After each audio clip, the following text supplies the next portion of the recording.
Nosso tema é um novo hábito. E hoje é a renovação diária. Esse é o subtítulo da mensagem de hoje. Você deve ter visto as muitas notícias que vêm surgindo, e com velocidade cada vez maior, sobre a realidade virtual, o metaverso. A Meta lançou um óculos de realidade aumentada para as pessoas acessarem esse universo. E agora, recentemente, a Apple lançou deles, acho que é Apple Glass Pro, acho que é esse o nome. Mas é uma coisa assim, meio que uma geringonça, se você já viu algum vídeo disso. A pessoa coloca aquele óculos enorme, tem um contrapeso atrás, porque ele tem um sistema de equilíbrio ali com esse contrapeso. É uma coisa meio estranha, mas as pessoas já estão usando isso na rua. Você vê pessoas com esses óculos enormes que permitem que a pessoa veja o ambiente em que ela está e, ao mesmo tempo, acesse um ambiente virtual. E então, você vê pessoas mexendo as mãos assim, acessando com calibragem digital botões que para nós não estão ali. Você já imaginou chegar aqui no culto, todo mundo com esse óculos, não sei, no estacionamento, num shopping? Mas me parece que Elon Musk foi além disso. E talvez nós nem tenhamos, num curto prazo de tempo, a oportunidade de ver todo mundo usando esses óculos. Por quê? Em 28 de janeiro desse ano, ele conseguiu fazer o primeiro implante neural. Bom, se isso trouxer uma revolução no campo da saúde, vai ser maravilhoso. Mas a ideia não é só essa. A ideia é que você possa acessar esse universo virtual, digital, por meio desse chip na cuca. Olha só o que diz o site, porque eu imaginei que você ia ficar empolgado com essa possibilidade. O site da Neuralink diz assim: nossa interface cérebro-computador, é totalmente implantável, esteticamente invisível e projetada para permitir que você controle um computador, um dispositivo móvel em qualquer lugar. A ideia é que esse chip implantado na sua cabeça revolucione a sua capacidade de conhecimento, de informação. Se você precisa de uma determinada informação teológica, basta fazer um download na hora. Está ali. Imagine o seguinte, que isso pode revolucionar a maneira como nós lidamos com o conhecimento e com a informação. Porque significa que a grande habilidade das pessoas não será conhecer algo, mas saber que app ele tem que acessar com esse chip. Agora, claro que nós precisamos ter alguns cuidados, afinal de contas, nós precisamos sempre, quando pensamos em informação, pensar quem traz a informação e qual é a informação. Porque alguém vai fazer um download ali dentro. Imagina você, João, que alguém fizesse um download em mim de palmeirense. Esse seria o download errado. Mas imagina que alguém fizesse em você, Marco, um download de corintiano. Hã? Então eu pergunto a você, você gostaria de fazer um implante de um chip desse na cuca? Eu imaginando que talvez você tenha interesse, pesquisei o preço. Agora, nesse momento em que ainda o mercado está aquecendo, custaria aproximadamente $10.500 para você fazer um implante desse e deixar o pessoal fazer esse download de informações na sua cabeça. E por que essas coisas surgem? Porque, num certo sentido, a humanidade tem equivocadamente pensado que o nosso problema é apenas um problema de informação. Que se você educar e transmitir informação, você resolve tudo. Mas nós sabemos que não é assim. Existem pessoas em países desenvolvidos com educação à vontade que ainda vivem crises existenciais tão profundas que tiram a própria vida. Taxa de suicídio em países altamente desenvolvidos é altíssima. Porque o problema do ser humano não é apenas uma informação, é quem dá a informação e qual o tipo da informação. Eu não sei se você está considerando se tornar um meta-humano, chipado, mas eu sei que a Bíblia e Deus têm um plano para você, que é um plano de metamorfose, de transformação, de mudança da sua vida.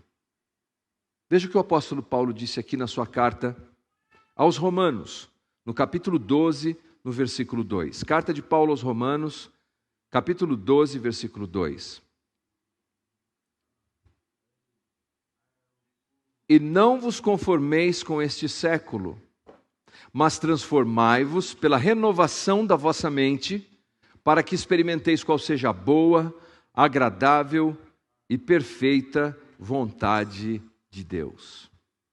O apóstolo Paulo é um dos escritores mais organizados do Novo Testamento. Cada um tem um jeito de transmitir a inspiração divina no Novo Testamento entre os autores, discípulos de Cristo.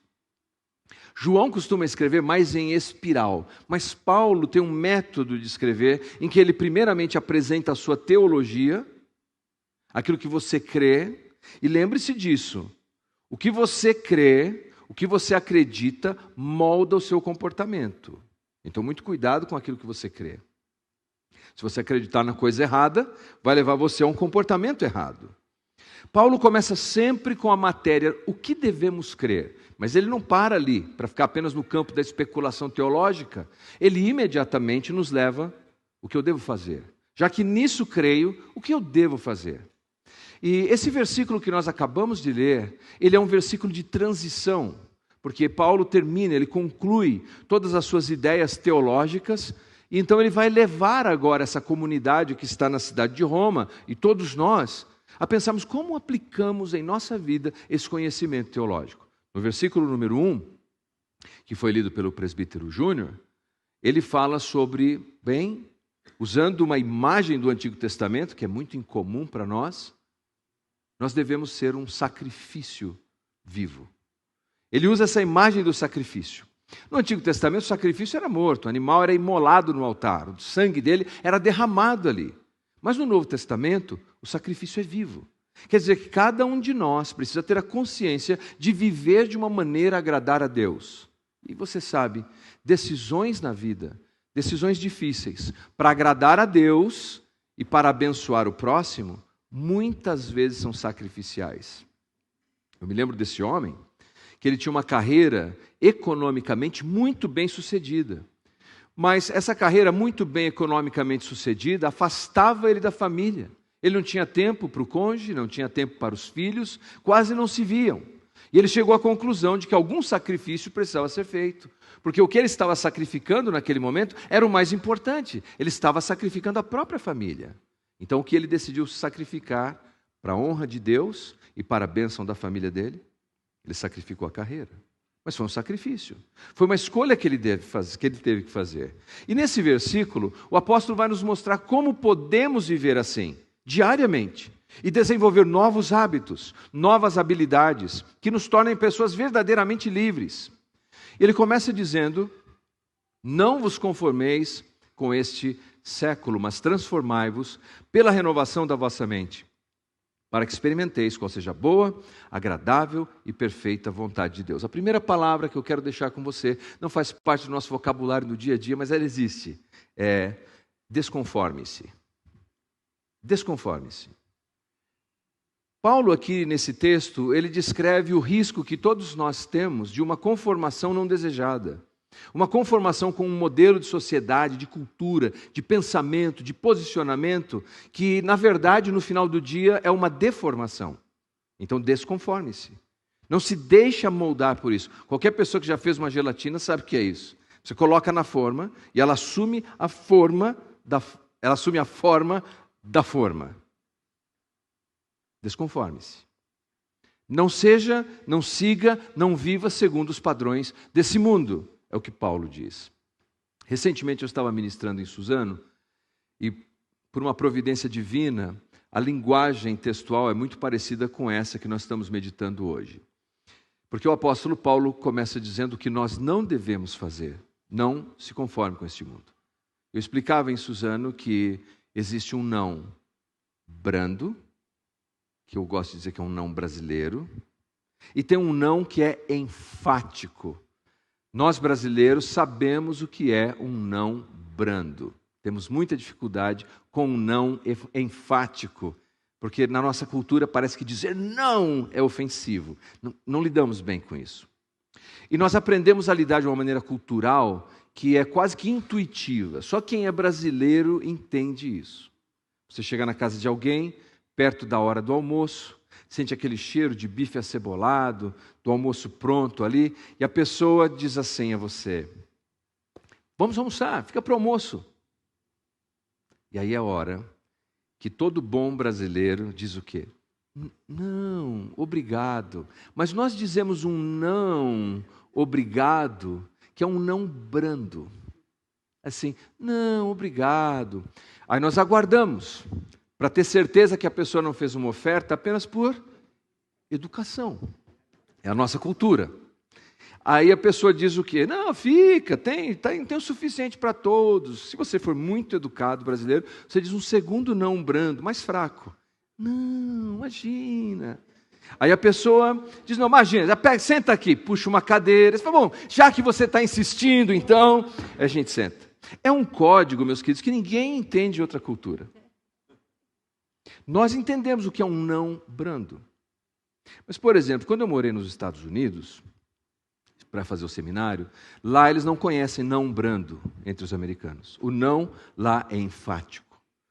Eu me lembro que eu estava indo para o seminário, era uma noite de nevasca, estava caindo neve, eu morava perto do seminário, e eu estava indo com as minhas coisas na mão, meu caderno, minha Bíblia, meus estojos, e caminhando na neve, indo para a aula. Veio o meu vizinho, parou o carro, lá, abriu a janela, e disse, Leandro, você quer uma carona? E eu respondi com um não brando. Eu disse, não, obrigado. Ele, ok, fechou a janela e foi embora. O americano não entende isso. Não é não. Se você quer, pega, não quer, não pega. É não, sim é sim. Essa é uma diferença cultural. O apóstolo Paulo aqui poderia ter usado um não vos conformeis com esse mundo, mas um não light, brando. Mas não foi o que fez Paulo. Inspirado pelo Espírito Santo, ele disse, não vos conformeis com este mundo. Um não enfático.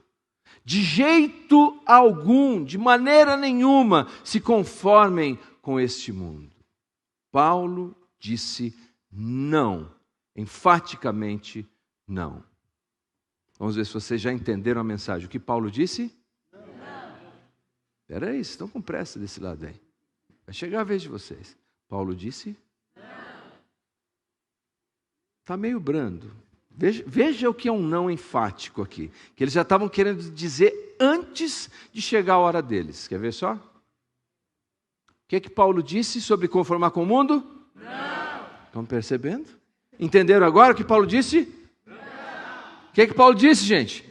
Não vos conformeis com este mundo, de modo algum, não. É interessante que quando eles não vos conformeis, conformar-se aqui está no verbo presente passivo. A conformação é passiva. Que significa que o tempo todo eu e você estamos sendo bombardeados por várias portas de influência. Alguém que a gente conhece, que diz a vida não é bem assim, imagina. Ou pela cultura que nós consumimos, uma leitura, um vídeo, uma entrevista, um filme, dizendo, não é bem assim, não é bem assim, e passivamente nós vamos sendo levados numa direção que aos poucos começa a nos moldar. E nós vamos nos tornando uma outra coisa e não mais seguidores, discípulos dedicados a Jesus. Moldados por essas influências externas. É aos poucos que acontece. Mas quando você se dá conta, você já não se reconhece mais. Você já não fala como falava, não crê como cria, não pratica como praticava. Faz uns anos, eu fui convidado para dar um curso e falar sobre como lidar com a inclinação ao suicídio, porque aos 14 anos eu era um suicida em potencial. Mas salvo pela graça de Cristo, isso mudou minha vida e por essa razão fui convidado para dar esse curso. Eu me lembro que no curso tinha uma aluna, uma senhora, que quando terminava, a gente ia no cafezinho conversar, ela tinha um sotaque diferente. Ela falava alguma coisa assim, como você pode falar essas coisas, né, do palavra, então interessante isso. E foi indo, e aquele curso continuando, e ela sempre assim, como você fala, assim, uma palavra estranha. Eu falei, a propósito, da onde a senhora é? Eu sou brasileira mesmo. Falei, brasileira. Sim, eu sou brasileira, sou de Suzano. Falei, de Suzano, minha terra natal. Ela falou, por quê? Eu falei, porque você tem assim um pequeno sotaque. O meu sotaque é porque eu trabalhei com pessoas que falavam assim, eu achava tão bonito aquilo, eu inventei o meu. Verdade, fato. Veja a força da influência. Veja a força da influência. Ela conviveu com gente que falava de um jeito, ela começou a falar com o sotaque daquelas pessoas. Quando te puserem um chip neural, você vai falar com sotaque fácil. Um estudo foi feito no ano de 2005 pelo neurocientista Gregory Burns. E o teste era simples, 5 pessoas iam observar um objetos idênticos. Porém, 4 dessas pessoas estavam acordadas com a equipe de teste. Apesar dos objetos serem idênticos, e as pessoas estavam com scanners plugados para ver o que acontecia no mapa neurológico, eles tinham que olhar para o objeto e dizer se eram idênticos ou não eram idênticos. Os 4, mesmo que o objeto fosse idêntico, diziam que não eram idênticos. O 5º, que olhava, via que eram idênticos, por causa da influência dos 4, dizia o quê? Não são idênticos. E com esse experimento, eles perceberam que pelo menos em 40% dos casos, veja só, a pressão externa mudava a percepção da realidade. Veja o poder disso. A pessoa mudava a maneira de enxergar o que é real. A pressão que nós sofremos, de acordo com a palavra de Deus, é essa. E começamos a dizer que algumas coisas que não são reais, algumas coisas que não deveriam ser aceitáveis, são aceitáveis, algumas coisas que não são certas, como se fossem certas, porque a nossa mente está sendo moldada. Paulo disse não. Paulo aqui usa um imperativo, não apenas um não enfático, mas um imperativo. Não é um conselho, não é apenas uma sugestão, é uma ordem. Não se deixe moldar por este século. A palavra século é aion, e por isso diferentes traduções vertem esse vocábulo por diferentes termos. Pode ser, não se deixe moldar por esse mundo, não se deixe moldar por esse tempo, não se deixe moldar por essa era, não se deixe moldar por esse século. Existem forças continuamente tentando moldar você. Mas pela graça de Cristo, você pode viver uma vida livre, com um novo hábito, com um novo poder, por meio de uma renovação diária. Veja só, há uma tradução da Bíblia chamada Bíblia Amplificada. Ela não tem versão ainda em língua portuguesa, mas eu fiz uma adaptação aqui. Ela diz assim: não se conforme com este mundo, entre parênteses, era, moldado, adaptado aos seus costumes externos e superficiais. Meus queridos, se nós queremos um novo ano, se nós realmente queremos novos hábitos, se nós queremos uma mudança na nossa vida, nós precisamos não nos conformar com este mundo. Segunda palavra para você levar para casa: transforme-se. Mas transformai-vos.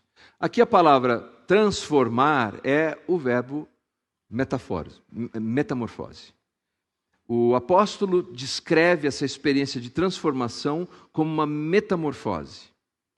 Nós conhecemos a metamorfose da biologia. O girino vira uma rã, a lagarta vira uma borboleta. Quer dizer que dentro destes seres existe um potencial programado ali para que ele possa passar por essa transformação, por essa metamorfose. E como cristãos, como seguidores de Jesus, você também carrega dentro de você um poder espiritual. E esse é o grande desafio quando alguém ainda não conhece Jesus como seu Salvador. Porque você pode citar a Bíblia inteira, mas se não há nele esse poder de transformação, de metamorfose, você fala, o que acontece? Por que não muda? Porque não adianta você colocar o girino no aquário, ele não vai virar peixe, ele vai virar aquilo para que ele está, por assim dizer, internamente programado. Olha esse texto que se encontra na segunda carta de Paulo aos Coríntios, no capítulo 4, no versículo 7. Diz assim, segundo aos Coríntios 4, 7. Temos, porém, este tesouro em vasos de barro, para que a excelência do poder seja de Deus e não de nós. Quando lemos o contexto desse versículo, é que Cristo Jesus habita em nós. Há um poder, há um tesouro dentro de nós. E esse poder, esse tesouro dentro de nós, é que começa a se exteriorizar quando nós estamos sob pressão. Veja um exemplo no Evangelho de Lucas, no capítulo 9, versículo 28 e 29. Lucas 9, 28 e 29. Aproximando-se 8 dias depois de dizer essas coisas, Jesus tomou consigo a Pedro, João e Tiago e subiu ao monte para orar. Enquanto orava, a aparência do seu rosto se transformou, metamorfose, e as suas roupas ficaram alvas e resplandecentes como o brilho de um relâmpago. Consegue imaginar isso? Lá está Jesus orando e de repente o rosto de Cristo começa a brilhar como se fosse um relâmpago. A roupa de Jesus começa a brilhar como um relâmpago. Não sei se hoje, na hora da chuva, você conseguiu ver relâmpagos aí cortando o céu, zigue-zagueando. Imagine uma pessoa ali do seu lado orando e agora ela começa a brilhar. Algo que aconteceu porque Jesus é Deus homem, Deus encarnado. E a sua divindade que estava ali dentro, naquele momento, começou a externar toda a glória que ele tem. A epiderme de Jesus começou a produzir fachos de luz. Imagine isso, a roupa não conseguia conter a sua glória. Paulo diz que eu e você não somos deuses, mas que o Espírito Santo habita em você, dentro de você. Por isso, quando ele diz transformai-vos, embora na língua portuguesa nos induza a um equívoco, porque dá a impressão que eu tenho que me transformar com a minha própria força, de novo esse verbo é passivo. Deixe-se transformar, deixe-se transformar. Quer dizer, quando você estiver ali na pressão, na moinha, quando você está sendo apertado, deixe que se exteriorize aquilo que foi plantado dentro de você, que é a pessoa de Jesus, que vai começar a aparecer cada vez mais na sua vida. Outro dia me mandaram um vídeo de um homem espremendo uma laranja, e ele perguntava para a audiência, se eu espremer essa laranja, sai o quê? E as pessoas responderam, suco de laranja? Claro, laranja. Porque nós sempre, sob pressão, devemos exteriorizar aquilo que está dentro de nós. Então, se você está sob pressão, pressionado em todas as direções, para jogar toalha e se conformar com este mundo, não. Pelo contrário, deixe-se transformar pelo poder do Espírito de Deus em você. Eu me lembro dessa mulher que eu vi contando um testemunho. Eu estava sentado num auditório, num culto, e chamaram essa senhora, faz anos isso, para contar o testemunho dela. Mas era um testemunho muito doloroso. Ela contou que numa noite, sem qualquer explicação, apareceram pessoas na porta da casa dela, bateram na porta, e quando o marido atendeu, deram um tiro no peito dele. E ele morreu. Nunca descobriram qual foi a motivação daquele assassinato. E ela estava naquele dia contando o testemunho dela, porque ela foi tocar harpa, cantar um hino e dizer como Deus a sustentou em meio a toda aquela dor. Enquanto eu estava sentado, ouvindo a história daquela mulher, eu pensei, tem que ser um milagre no coração. Tem que ser um milagre no coração para suportar tamanha dor. A boa notícia, queridos, é que esses milagres acontecem. Porque nós somos vasos frágeis de barro, mas em nós habita um tesouro, habita a pessoa de Jesus. Qual é a sua dor hoje? Qual é a sua angústia? Qual é o seu desafio? No meio dessa dor, não lute, não esperneie, apenas diga: Senhor, me transforma. Porque Ele está nos transformando nesse processo. Ele está espremendo para permitir que essa glória que está dentro de você possa se externar. Terceira palavra, informe. Agora sim, informe. Não a primeira informação, não qualquer informação. Paulo diz: pela renovação da vossa mente. A renovação da mente depende então de quem e do quê. Quem vai fazer essa renovação na minha mente? E o quê? Informação é em colocar dentro algo que te forma. E nós vemos na Bíblia, em Tito capítulo 3, versículo 5, como é que acontece essa transformação nas nossas vidas. Quem é que coloca dentro de nós isso que nos forma interiormente? Tito 3,5 diz assim: não por obras de justiça praticadas por nós, mas segundo a sua misericórdia, Ele nos salvou, mediante o lavar regenerador e renovador do Espírito Santo. A mesma palavra. Renovação da mente. E quem é o agente renovador? É o Espírito Santo. Ele é o agente renovador. Mas qual é a ferramenta, qual é o instrumento que o Espírito Santo usa para nos renovar? Eu já vi encontros dos mais desvairados e sem sentido, mesmo no meio da comunidade cristã, de gente ficar repetindo a mesma coisa o dia inteiro, como se fosse um mantra, esperando que uma renovação espiritual acontecesse. E, lamentavelmente, as pessoas às vezes saem emocionadas, empolgadas, mas dura uma semana, 2 talvez, e depois eles estão de volta nas mesmas dores, nos mesmos pecados, nas mesmas angústias. Por quê? Porque este não é o instrumento do Espírito Santo. Qual é o instrumento do Espírito Santo? Carta de Paulo aos Efésios, capítulo 5, versículo 26. Paulo falando da igreja de Cristo e como ela é renovada, regenerada, transformada, ele diz assim: para torná-la santa, purificando-a com a lavagem da água por meio da palavra. Qual é a ferramenta do Espírito Santo? Qual é a ferramenta do Espírito Santo? É a palavra. É por meio da palavra. É por meio da palavra que o Espírito Santo renova a nossa mente, renova a nossa vida, lava-nos, purifica-nos. Como podemos desfrutar disso? Obediência. A palavra de Deus diz para eu fazer isso, eu vou fazer isso.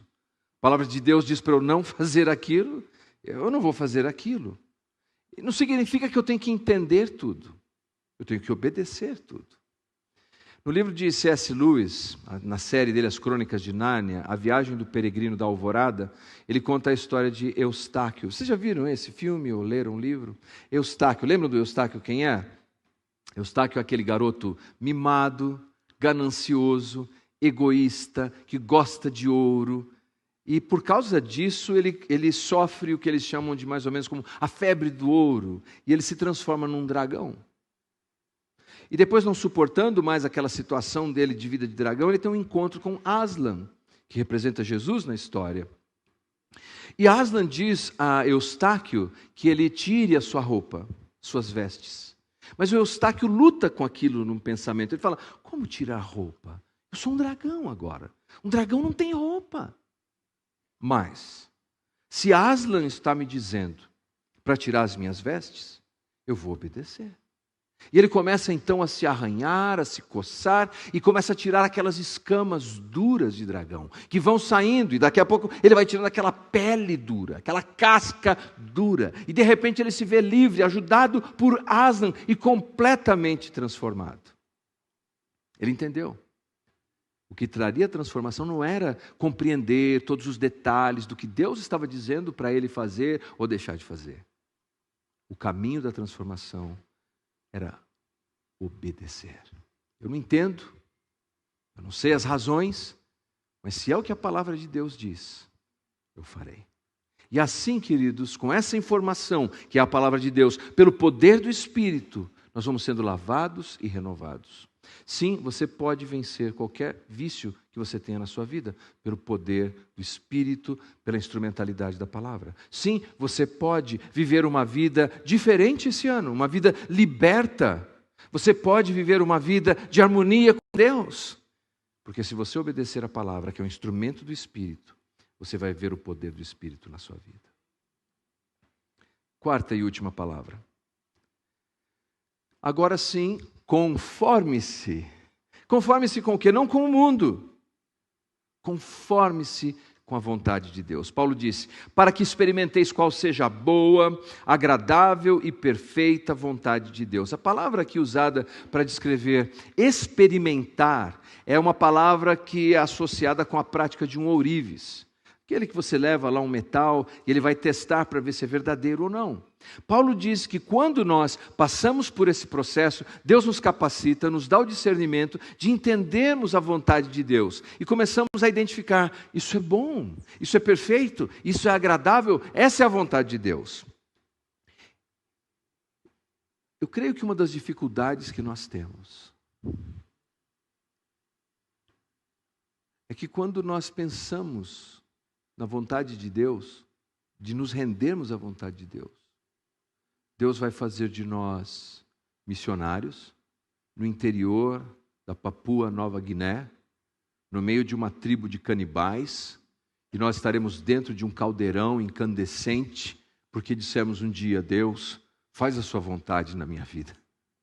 Mas Paulo disse, não, a vontade de Deus é boa, é perfeita, é agradável. E Ele vai nos municiar com essa capacidade de discernir o que é ouro de tolo, o que é ouro de verdade. Aqui na nossa cidade, não faz muito tempo, aconteceu uma situação dessa. Essas senhoras que dizem que são ciganas, que leem as mãos, que têm dentes dourados, pegaram alguns empreendedores da cidade, elas com um saquinho de ouro, e disseram, olha, nós estamos vendendo isso daqui por um preço muito abaixo do mercado. Mas o empreendedor falou, deixa eu testar isso daí. Pegou uma daquelas pepitas, testou e era ouro. O que ele fez? Comprou o saco de ouro inteiro. Mas eu pergunto a você, o resto era ouro? Ouro de tolo. Foi enganado.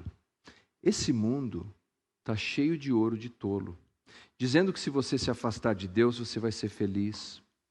Dizendo que se você seguir o caminho desse mundo, com abuso de adição, com abuso da sexualidade, com distorções mais variadas dos relacionamentos, dizendo que se você escolher um caminho totalmente contrário à palavra de Deus, você vai ser feliz. E alguns têm acreditado nisso. Sabe o que eles estão levando? Ouro de tolo. Mas eu e você podemos, se seguirmos essas instruções da palavra de Deus, dessa renovação que é diária, meus queridos.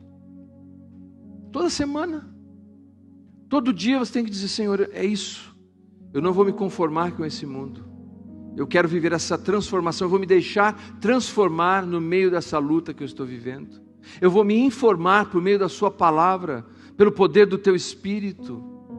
Eu vou me conformar, Senhor, à sua vontade. A sua vontade é boa, é perfeita e agradável. Por favor, coloque-se em pé.